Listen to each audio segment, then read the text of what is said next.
যখনই কোনো পরিবর্তনের কথা বলতে হয়েছে তখন প্রাণ দিতে হয়েছে। ভাষা আন্দোলন থেকে শুরু করে একদম এই 24শে জুলাই পর্যন্ত আমরা যারা ক্ষমতায় যাই, সেটা নির্বাচনের মধ্য দিয়ে বলুন আর যেভাবে বলুন, কিছুদিন পরে বোধহয় আমাদের কেমিস্ট্রি কাজ করে, আমার কাছে মনে হয় একটা রসায়ন কাজ করে যে আমি ক্ষমতায় আছি। আমি ছোট্ট বলি যে চেয়ারটা, ওই চেয়ারটা আলাদা একটা কেমিস্ট্রি আছে।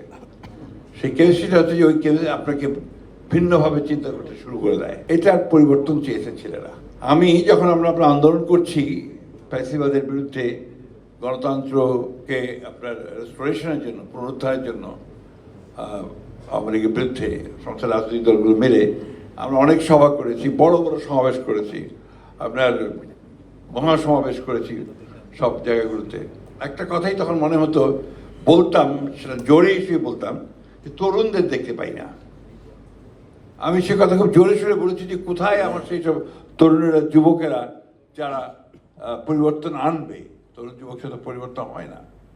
এবং নজরুলের সেই কথাও, কবিতাও বলতাম, কে আছো জোয়ান হওয়া গোয়ান হাকিছে ভবিষ্যৎ। কিন্তু দেখুন কি অলৌকিকভাবে এই জুলাইয়ে, 24শে জুলাইয়ে সেই তরুণরা নেমে আসলো। এবং নেমে আসলো, প্রথমে এসছে আপনার তাদের দাবিতে, নিজস্ব দাবিতে, পরবর্তীকালে সেই দাবি পরিণত হল পরিবর্তনের দাবি।